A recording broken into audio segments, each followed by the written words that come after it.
Subscribe कीजिए science first channel को और लेटेस्ट साइंस एवं फिजिक्स के वीडियो सबसे पहले देखने के लिए बेल आइकन को दबाना ना भूलें।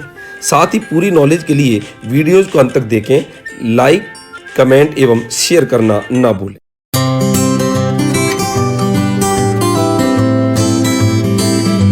नमस्कार दोस्तों, स्वागत है आपका साइंस फर्स्ट चैनल के अंदर।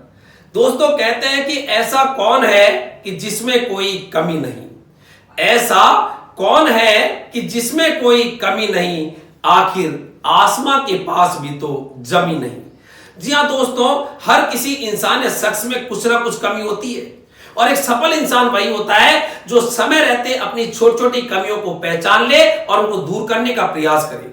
कई बार हम हमारी छोटी छोटी कमियों को, समस्याओं को, प्रॉब्लम्स को नजरअंदाज कर देते हैं और ऐसी स्थिति में आगे यही कमियां, यही समस्याएं एक बड़ा रूप धारण कर लेती है और हमको हमारी अपेक्षित सफलता से वंचित कर देती है। एक बार एक गांव के अंदर एक बच्चा अपने पिता के साथ सुबह सुबह घूम रहा था। अचानक उस बच्चे के मन में ख्याल आया कि पापा, आज हम दौड़ लगाते हैं, रेस करते हैं। पिता भी वहां पर एग्री हो गया कि ठीक है, रेस करते हैं। बच्चे ने कहा कि पापा, सामने ये जो पहाड़ी है, इस पहाड़ी को पहले जाके जो टच करेगा, स्पर्श करेगा, इसके समीप जो पहुंचेगा वही जीतेगा, वही विजेता होगा। पिता ने कहा कि ठीक है। दोनों वहां पर रेस के लिए तैयार हो जाते हैं और वहां पर दौड़ना शुरू कर देते हैं। थोड़ी देर में क्या होता है कि उसका बेटा आगे निकल जाता है और पिता वहां पर रुक जाता है। बेटे ने देखा कि पापा जो बिल्कुल मेरे साथ साथ दौड़ रहे थे, अचानक क्या हुआ कि वो कहां चले गए। तो पलट के देखा तो उनके जो पापा थे वो वहां पर रुके हुए थे और पापा से कहा कि पापा, आप रुक क्यों गए। तो वहां पर उनके पापा ने कहा कि बेटा, मेरे जूतों के अंदर कुछ कंकड़ चले गए, क्योंकि वहां पर जो भूमि थी वो बंजर थी। जब वो दौड़ रहे थे तो कंकड़ उछल उछल के उनके जूतों में जा रहे थे कि कुछ कंकड़ मेरे जूतों के अंदर चले गए और जब मैं दौड़ता हूं तो ये मुझको दर्द करते हैं, तकलीफ देते हैं, अतः मैं इनको निकालना चाहता हूं, इसलिए मैं रुक गया। बेटे ने वहां पर कहा कि पापा, कंकड़ तो मेरे जूतों में भी है, लेकिन मैं रुकूंगा नहीं, क्योंकि इतनी देर में तो मैं रेस में बहुत आगे निकल जाऊंगा। मैं रुककर अपने जूतों को खोलकर कंकड़ निकालूं, इतना समय मैं वेस्ट नहीं करूंगा। और यही हुआ। उसके पिता वहां पर जूते खोल के कंकड़ निकालने लग गए और बेटा लगातार दौड़ता रहा और जब तक उसने कंकड़ निकाले तब तक बेटा दौड़ के अंदर, रेस के अंदर बहुत आगे पहुंच चुका था। थोड़ी देर में जब जैसे कंकड़ निकालने के बाद में पिता ने जूते बांधे और वो भी दौड़ना शुरू कर देते हैं। फिर आगे क्या होता है कि जैसे जैसे वो दौड़ते हैं तो जो बेटा बहुत तेज दौड़ रहा था उसके कदमों की चाप धीमी पड़ जाती है, स्लो हो जाती है और पिता जो है वो उससे टपाक जैसे आगे निकल जाता है। और जैसे आगे निकल जाता है उसका बच्चा, उसका बेटा पिता को पुकारता है कि पापा, मैं अब बिल्कुल भी नहीं दौड़ सकता।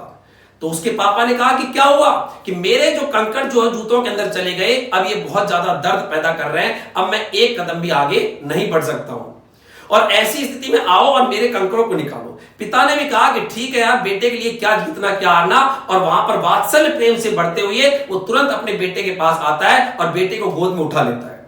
बेटे को गोद में उठाने के बाद में जूते खोलता है तो पिता को बहुत ज्यादा दुख होता है, क्योंकि उन कंकड़ ने उसके पैरों में बहुत घाव कर दिए थे और खून निकलने लग गए। पिता घबरा के तुरंत बेटे को घर पर लेके जाता है और घर पर ले जाके उसके घावों को साफ करता है, मरहम पट्टी करता है और मरहम पट्टी करते करते बेटे को एक बात कहता है कि बेटे, जिंदगी के अंदर एक चीज का सबक ले कि जब भी समस्या छोटी है उसी समय पर उसका निदान कर दो। यदि आपने मेरी बात शुरू में मान ली होती, जब मैं कंकड़ निकाल रहा था उसी समय पर तुमने भी यदि अपने कंकड़ निकाल लिए होते, तो ऐसी स्थिति के अंदर ये कंकड़ आपको घाव नहीं देते।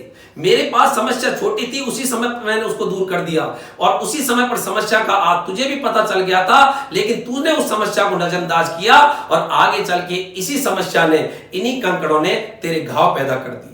इसलिए दोस्तों, जब भी परेशानी जो छोटी होती है, कोई प्रॉब्लम छोटी होती है, उसका निदान, उसका सॉल्यूशन उसी समय पर होना चाहिए।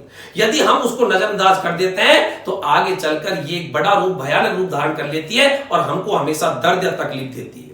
कई बार हम एक दूसरे से गुस्से में हो जाते हैं। जब गुस्सा क्षणिक होता है, छोटा होता है, उसी समय पर आपस में सामंजस्य करके एक दूसरे से वापस वार्तालाप करके मित्रता भाव रखना चाहिए। लेकिन कई बार हम इस चीज को नेग्लेक्ट कर देते हैं और आखिरकार आगे चल के गुस्सा जो है ये हमारे अंदर बहुत बड़ी दूरियां पैदा कर देता है। इसलिए कहते भी है दोस्तों कि गुस्से को आज दूर नहीं किया तो ये बैर बन जाते हैं।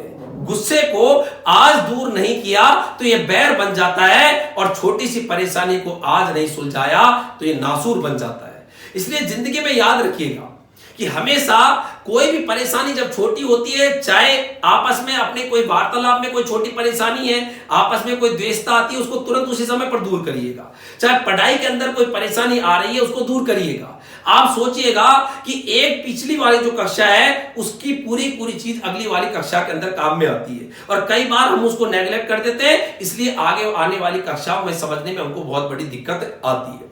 इसलिए जिंदगी के अंदर हमेशा हमको अपने आप में एक नवीनता रखनी चाहिए, और नवीनता यही है कि हम हमारी कमियों को लगातार पहचाने। इसलिए कहते हैं जिंदगी के बारे में कि है होश जब तक जिंदगी में जश्न होना चाहिए, है होश जब तक जिंदगी में जश्न होना चाहिए, और खुशियां बन जाए राधा मन कृष्ण होना चाहिए। इस समय पर अपनी जिंदगी पूरी बहाव पर नहीं चल रही है। आप यदि घरों में बैठकर पढ़ रहे हैं तो मैं कह रहा हूं कि एक छोटा सा समय आत्मचिंतन का निकालें, और उस आत्मचिंतन के समय में आप ये देखें कि आखिरकार मेरी कमियां क्या है, उन कमियों को पहचानें, और उन कमियों को पहचान के उनको दूर करने का प्रयास करें। इसलिए याद रखिएगा बच्चों कि समय रहते यदि हम हमारी कमियों को दूर कर लेते हैं तो ऐसी स्थिति के अंदर हम सफलता की सीढ़ी पर चढ़ जाते हैं। लेकिन यदि समय रहते हम हमारी कमियों को दूर नहीं कर पाते तो ऐसी स्थिति के अंदर हो सकता है कि हमको वहां पर सफलता जो है अपेक्षित नहीं मिली। इसलिए अंत में मैं यही कहना चाहूंगा कि ये माना कि तू थोड़ी सी अस्त व्यस्त है, ये माना कि तू थोड़ी सी अस्त व्यस्त है, फिर भी जिंदगी तू बड़ी जबरदस्त है। आगे आपसे फिर मुलाकात होगी। धन्यवाद। जय हिंद, जय भारत।